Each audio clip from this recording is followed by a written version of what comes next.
Brought to you by Chandigarh University Uttar Pradesh campus.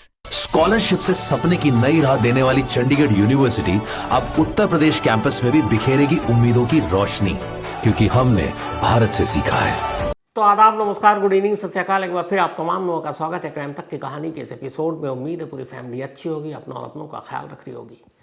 Last year 9 अगस्त 2024, याद होगा आप सबको, ये तारीख याद होगी इसलिए कि कोलकाता के आरजी कर मेडिकल कॉलेज के एक स्टूडेंट के साथ रेप और फिर उसका मर्डर हुआ। काफ़ी इसको लेकर हंगामा हुआ।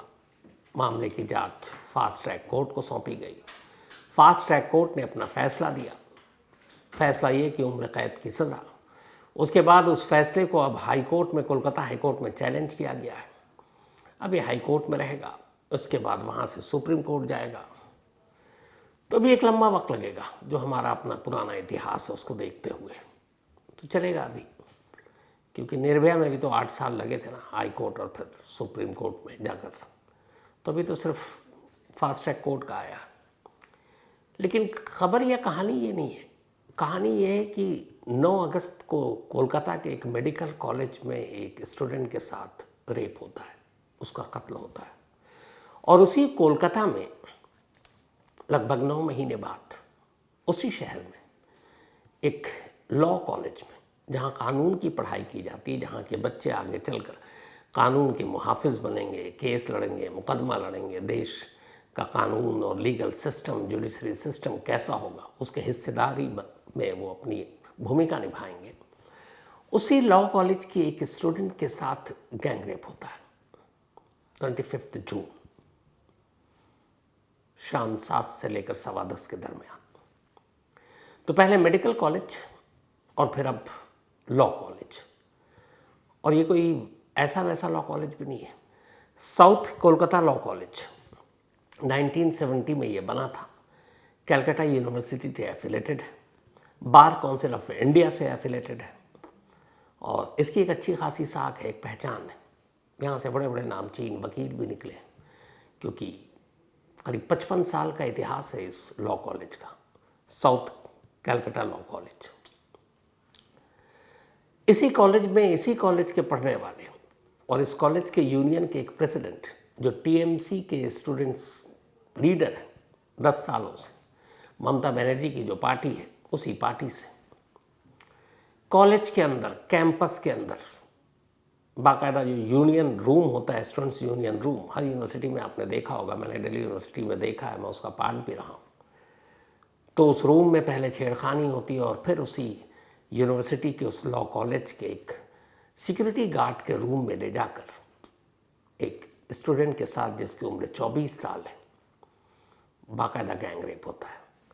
ये पूरी कहानी सुनाऊं उससे पहले आपको ज़रूरी एक चीज़ क्लियर कर दूं कि जब इस लड़की ने 25 जून को ये इंसिडेंट हुआ, घबरा गई, उसने कंप्लेंट नहीं की, लेकिन फिर अगले दिन इसने तय किया कि नहीं, गुनहगारों को सज़ा मिलनी चाहिए। जो भी उसके गुनहगार हैं उनको कानून सज़ा दे, क्योंकि ये खुद एक लॉ की स्टूडेंट थी, कानून की पढ़ाई कर रही थी, तो खुद कानून से पीछे कैसे रह सकती थी। और इसीलिए उसके बाद इसने कंप्लेंट किया, ये जानकर भी कि उसे धमकी मिली है, उसे, उसके बॉयफ्रेंड को, उसके पेरेंट्स को मार डालेंगे। और रेपिस्ट कोई और नहीं है, बल्कि एक पावरफुल स्टेट में जो अभी सरकार चला रही है, उसी पार्टी से जुड़ा हुआ उसकी स्टूडेंट्स यूनियन का एक नेता है। फिर धमकी ये भी है कि अगर तुमने कंप्लेंट की तो तुम्हारे इस रेप के दौरान 2 अलग अलग वीडियो बना लिया, उस वीडियो को इंटरनेट पर वायरल कर देंगे। लेकिन लड़की डरी नहीं, बेशक कुछ घंटे लिए सोचने के, लेकिन पुलिस में रिपोर्ट लिखाई। हालांकि उसकी रिपोर्ट में एक चीज़ है, और उसी से फिर मैं इस कहानी को आगे बढ़ाता हूँ। इस लड़की के बयान के हिसाब से, जो पूरी बयान है पहले वो मैं आपको, जो लॉ कॉलेज की स्टूडेंट है, लॉ कॉलेज की स्टूडेंट के स्टेटमेंट के हिसाब से, उस स्टेटमेंट को मैं आपको पढ़कर सुनाता हूँ। 25 जून को दोपहर करीब 12 बजे एग्ज़ाम देने के लिए फॉर्म भरने के वास्ते ये कॉलेज गई। फॉर्म भरने के बाद मैं यूनियन रूम में बैठ गई, स्टूडेंट्स यूनियन रूम। आमतौर पर स्टूडेंट आराम करने के लिए यहाँ बैठते हैं। वहाँ कुछ और भी स्टूडेंट थे, मनोजीत रूम में आया और कुछ स्टूडेंट से बात करने लगा। ये पहला नाम है, आगे बताऊंगा। वो कॉलेज में टीएमसी छात्र परिषद का अध्यक्ष, इसलिए सब उसकी बात सुनते हैं। वो स्टूडेंट को परिषद में पोजीशन भी दिलाता है। उसने मुझे भी महिला सेक्रेटरी का पद दिलवाया था। करीब 4 बजे सभी स्टूडेंट कमरे से निकलने लगे। मैं भी जाने के लिए निकली। मैं मेन गेट की तरफ जा रही थी कि तभी मुझे मेरी जनरल सेक्रेटरी मिल गई। हम यूनियन रूम से बाहर बैठकर बातें करने लगे। मनोजीत फिर वहाँ आ गया और हमें यूनियन रूम में बुलाया। वो कह रहा था कि उसे परिषद के काम के बारे में बात करनी है, स्टूडेंट्स यूनियन के बारे में। इस बीच प्रमित आया और मुझे बाहर बुलाकर ले गया। वो मुझसे मनोजीत और यूनियन के लिए वफादारी साबित करने के लिए कहने लगा। मैंने कहा कि मैं परिषद के काम में पूरी भागीदारी दूंगी। इसके बाद मनोनीत ने मुझे बुलाकर पूछा कि क्या प्रमित ने सब समझा दिया। मुझे इनकी बातें समझ में नहीं आ रही थी। इसके बाद मनोजीत मुझसे कहने लगा कि वो मुझे पसंद करता है, हालांकि उसकी गर्लफ्रेंड भी है, लेकिन अब वो मुझसे शादी करना चाहता है। मैंने मनोजीत को बताया कि मेरा बॉयफ्रेंड है और मैं उसे किसी भी हाल में नहीं छोड़ना चाहती। मैंने मनोजीत को दूर रहने को कहा। इसके बाद हम यूनियन रूम में अंदर चले गए। तब करीब शाम के 7:30 बज चुके थे। मैं अपना सामान लेकर निकलने लगी, तभी मनोजीत ने मुझे रोक लिया। उसने इशारे से जैब और प्रमित को बाहर भेजा और दोनों ने रूम बाहर से बंद कर दिया। मनोजीत मेरे साथ ज़बरदस्ती करने लगा। मुझे पैनिक अटैक आने लगा और सांस लेने में तकलीफ होने लगी। प्रमित और जैद दवा लेकर अंदर आए। फिर उन्होंने मुझे बाहर जाने दिया। मुझे लगा कि शायद मुझे छोड़ दिया गया। मैं डॉक्टर के पास जा रही थी, तभी जैद और प्रमित मुझे खींचते हुए गार्ड रूम में ले गए। मैं गिड़गिड़ा रही थी, लेकिन वो मुझे खींचते रहे। गार्ड भी उनसे मिला हुआ था। वो मेरा साथ देने की बजाय कमरे से बाहर चला गया। ये सिक्योरिटी गार्ड के कमरे का इंसिडेंट है। मैं मनोजीत के सामने गिड़गिड़ा रही थी। उसने मुझे धमकी दी कि अगर मैंने किसी को कुछ बताया तो मेरे बॉयफ्रेंड और माँ बाप को मार देगा। उसने रेप करते हुए मेरे वीडियो बनाए और मुझे ब्लैकमेल किया। ये सब हो रहा था तब प्रमित और जैद सब देख रहे थे। मैंने खुद को छुड़ाने की कोशिश की तो मनोजीत ने मुझे हॉकी स्टिक से पीटा। मैं रात करीब 10 बजे कमरे से निकल गई। बाहर निकलते ही मैंने पापा को कॉल करके बुलाया और पूरी बात बताई। मनोजीत की पावर देखकर मैं एफआईआर लिखवाने में डर रही थी, लेकिन अब मैं पीछे नहीं हटूंगी। ये स्टेटमेंट है उस स्टूडेंट का और ये कायदे से स्टेटमेंट एफआईआर का पार्ट है जो मैंने आपको बताया। अब यहाँ ये कहानी, इस कहानी में जो कुछ आपको सुना है उसमें एक चीज़ आई कि इस पूरे गैंग रेप में 3 कैरेक्टर हैं। पहला, जिसका नाम बाकायदा ये रेप विक्टिम ले रही, मनोजीत मिश्रा, मेन अक्यूज्ड। मनोजीत मिश्रा ये इसी लॉ कॉलेज का एक एक्स स्टूडेंट है और इसी कॉलेज के यूनियन का, स्टूडेंट यूनियन का वो प्रेसिडेंट भी रहा है। उम्र 31 साल है। ये स्टूडेंट पॉलिटिक्स में अच्छा खासा इसका नाम है, वहाँ दबदबा है और ये तृणमूल ने कांग्रेस छात्र परिषद की राजनीति वहीं से करता है। हालांकि लगभग इसको 10 साल हो गए और ये पास आउट हो गया, लेकिन पास आउट होने के बावजूद इस यूनिवर्सिटी में इसका अब भी दखल आता जाता है। और सबसे बड़ी बात यह है कि पास आउट होने के बाद मनोजीत मिश्रा जानते हैं क्या करता है? वो एक criminal lawyer, practising criminal lawyer है। क्राइम के केसेस को अदालत में लेकर जाता है, क्योंकि लॉ यूनिवर्सिटी से पढ़ाई की तो वकील बनना था, तो एक प्रैक्टिसिंग क्रिमिनल लॉयर है। दूसरा जो नाम आया है वो है जैब अहमद। ये को अक्यूज्ड है। जैब अहमद इसी कॉलेज में फर्स्ट ईयर का स्टूडेंट है।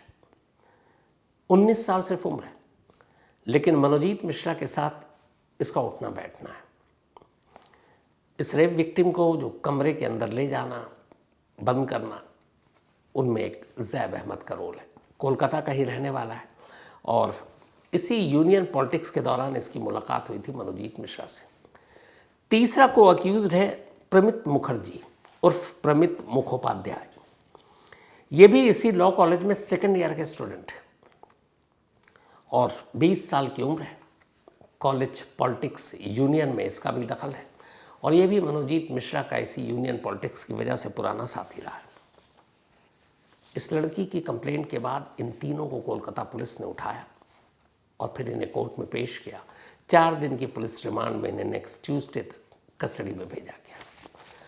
अब आगे और बढ़ूं उससे पहले एक सुप्रीम कोर्ट का एक जजमेंट है और ये आप सभी को भी जानना चाहिए। इस एफआईआर में ये लड़की, उसने बड़ी ईमानदारी से कंप्लेंट लिखाई। उसने कहा कि जब मैं 25 जून की दोपहर कॉलेज गई, मुझे फॉर्म भरना था और उसके बाद अचानक स्टूडेंट्स यूनियन के रूम में भी गई क्योंकि स्टूडेंट पॉलिटिक्स से ये भी जुड़ी हुई थी। और फिर वहाँ उसे मेन अक्यूज ने बुलाया और उससे ये कहा कि वो उसे पसंद करता है, उससे प्यार करता है, जबकि ऑलरेडी उसकी एक गर्लफ्रेंड है। पर उसने कहा मैं तुमसे शादी करूँ। लेकिन ये इस लड़की का अपना एक बॉयफ्रेंड है और जाहिर सी बात है वो उससे शादी करना चाहती है। उसने इनकार किया, जिसके बाद इसे पहले यूनियन रूम में ज़बरदस्ती करने की कोशिश की गई और फिर उस गार्ड रूम में ले जाया गया और गार्ड रूम का दरवाज़ा बंद कर दिया गया। गार्ड ने देखा, गार्ड जानता था और गार्ड भी गुनहगार है, लेकिन गार्ड ने कुछ नहीं कहा, वो वहाँ से चला गया। आज सैटरडे को इस गार्ड को भी अरेस्ट कर लिया गया। तो कुल 4 अरेस्टिंग हो चुकी इस केस में। इस लड़की का ये भी कहना है कि जब उसके साथ ये गैंगरेप हुआ तो फिर यूनिवर्सिटी के गेट को भी लॉक कर दिया गया था ताकि कोई अंदर ना आए और इसकी चीख ना सुने, और फिर रात 10 बजे के बाद वो गेट खुला। तो एफआईआर के हिसाब से मनोजीत मिश्रा ने इसके साथ रेप किया, लेकिन जैब अहमद और प्रमित मुखर्जी ये दोनों लगातार उसके साथ थे। तो अब जो एफआईआर दर्ज हुई है और जो हमारा नया कानून है और सुप्रीम कोर्ट का एक ऐतिहासिक जजमेंट है, उसके हिसाब से अगर ये एक सुप्रीम कोर्ट का 2003 का एक जजमेंट है जो अशोक कुमार बनाम हरियाणा स्टेट, इसमें एक गैंग रेप का केस आया था। उस गैंग रेप के केस में ये हुआ था कि उसमें रेप करने वाला एक था, लेकिन उसके साथ कुछ और उसके साथ ही खड़े थे। तो अदालत में बहस हुई कि भाई मेन अक्यूज तो एक है तो बाकी को छोड़ दिया जाए। तब सुप्रीम कोर्ट ने एक ऐतिहासिक फैसला दिया था। सुप्रीम कोर्ट ने कहा था कि ज़रूरी नहीं है कि किसी गैंग रेप में, गैंग रेप का मतलब होता है एक से ज़्यादा लोग शामिल हो, तो किसी गैंग रेप में सभी रेप करें, लेकिन अगर उस गैंग रेप के दौरान लोग वहाँ पर हैं और वो उस रेप में शामिल भी नहीं है लेकिन खामोश देख रहे, विरोध नहीं कर रहे, तो सब के सब आरोपी हैं, सब के सब गुनहगार हैं और उन सबको भी वही सज़ा मिलनी चाहिए जो एक रेपिस्ट को मिलनी चाहिए। इस सुप्रीम कोर्ट का जजमेंट था। यानी अगर कहीं पे कोई रेप हो रहा हो, गैंग रेप, और करने वाला 1-2 हो, लेकिन उसके 2-3 साथी खड़े हुए हैं और वो खामोश है, बल्कि वो मदद कर रहे हैं, विरोध भी नहीं कर रहे हैं, तो फिर वो भी गुनहगार है। सुप्रीम कोर्ट के इसी जजमेंट के बाद कोलकाता पुलिस ने इस लड़की के बयान के बाद जो केस दर्ज किया है, उसमें रेप करने वाला एक मनोजीत मिश्रा, लेकिन इसे गैंग रेप के केस में दर्ज किया गया। क्यों? क्योंकि हमारा नया कानून भी यही कहता है। नया कानून भी यही कहता है कि बेशक गैंग रेप में सभी शामिल ना हो, लेकिन वहाँ जितने लोग हैं और वो उसको सपोर्ट कर रहे हैं, वो सब भी रेपिस्ट हैं। तो इसीलिए इस केस में 3 लोगों को अभी तक, आज चौथा जो है वो है गार्ड, क्योंकि गार्ड ने देखा और उसकी जिम्मेदारी बड़ी थी, लेकिन वो वहाँ से चला गया। और 3 तो बाकायदा इसमें शामिल थे। मनोजीत रेप कर रहा था, लेकिन उसके दोस्त जूनियर जैब अहमद और प्रमित मुखर्जी ये सब कुछ देख रहे थे। तो इसीलिए नए कानून के तहत इन तीनों को गैंग रेप के तहत मुकदमा इनके खिलाफ दर्ज किया गया है और आगे अदालत में इसी के तहत मुकदमा चलेगा। जो इस कंप्लेंट के बाद कोलकाता पुलिस ने रेप विक्टिम का मेडिकल कराया। उस मेडिकल को कराने के बाद जो चीज़ें सामने आई वो इस बात की पुष्टि करती हैं कि इस लड़की के साथ रेप हुआ है। उसके प्राइवेट पार्ट में चोट के निशान, नाखून और खरोंचने के निशान, ये सारी चीज़ें, और साथ में ये कि हाँ ये एक रेप केस है, मतलब मेडिकल रिपोर्ट से ये कंफर्म हो गया। 3 पहले पकड़े गए थे, चौथे की गिरफ्तारी हो चुकी है। अब अदालत में आगे भी ये मामला जाएगा, लेकिन यहाँ पे जो सबसे बड़ा सवाल है वो यही है कि जहाँ कानून की पढ़ाई पढ़ाई जा रही है, जहाँ बताया जा रहा है कि समाज में, देश में नाइंसाफ़ी के ख़िलाफ़ कैसे लड़ना है, कैसे मुकदमा लड़ना है, कैसे जुर्म को रोकना है, कैसे मुजरिमों को सज़ा दिलाई जानी है, अगर ऐसी जगहों पर ऐसे इंसिडेंट होते हैं तो बड़ा भरोसा टूटता है। एक लॉ कॉलेज के अंदर ही एक कानून को तोड़ा जा रहा है, न तोड़ा जा रहा बल्कि उस कानून की आबरू लूटी जा रही है। और ये सब कुछ कोलकाता के एक लॉ कॉलेज में हुआ। हिम्मत है इस लॉ के स्टूडेंट की भी, जिसने जो पढ़ाई कर रही थी उसको कम से कम उसने आगे रखा और ये तय किया कि अपने गुनहगारों को सज़ा दिलाएगी। गुनहगार सब पकड़े जा चुके हैं। देखना ये है कि ये फास्ट ट्रैक कोर्ट में होगा और फिर आगे क्या होगा और कितने दिनों में सज़ा मिलती है, क्योंकि इससे पहले कि हम सब केस में देख चुके हैं और ये तो लॉ यूनिवर्सिटी का मामला है। तो यहाँ से अदालत और कानून की लड़ाई कैसे लड़ी जाएगी और कहाँ तक आगे जाएगी, आने वाले वक्त में देखेंगे। लेकिन वाकई नहायत अफसोस है कि अब मतलब मेडिकल कॉलेज भी सुरक्षित नहीं, लॉ कॉलेज भी सुरक्षित नहीं, घर भी सुरक्षित नहीं, सड़क भी सुरक्षित नहीं, पब्लिक ट्रांसपोर्ट भी सुरक्षित नहीं, तो फिर क्या कीजिएगा। महिलाओं के खिलाफ होने वाले ये जो जुर्म है, ये कैसे रुकेगा? कब बदलाव आएगा? कब हमारी सरकार इसको लेकर सख्त होगी? कब हमारा कानून तो सख्त है लेकिन उस सख्ती को जो इजहार करते हैं उसमें इतना वक्त लग जाता है कि फिर भूल जाते हैं, खौफ दूर हो जाता है। पर उम्मीद यही है कि शायद इस मामले में जल्दी कोई फैसला है, गुनहगारों को सख्त से सख्त सज़ा मिले और ये जो स्टूडेंट पॉलिटिक्स के नाम पर जो गुंडागर्दी होती है इस पर लगाम कसी जा सके। तो फिलहाल कहानी में इतना ही। अब आपसे मुलाकात होगी मंडे को। वैसे कल आज तक पर रात 11 बजे क्राइम कहानियाँ विश्रम आप चाहें तो देख सकते हैं, सुन सकते हैं। और वैसे किसी नई कहानी के साथ आपके सामने हाजिर होऊंगा मंडे रात 9 बजे। तो तब तक अपना और अपनों का ख्याल रखिएगा। Thank you very much.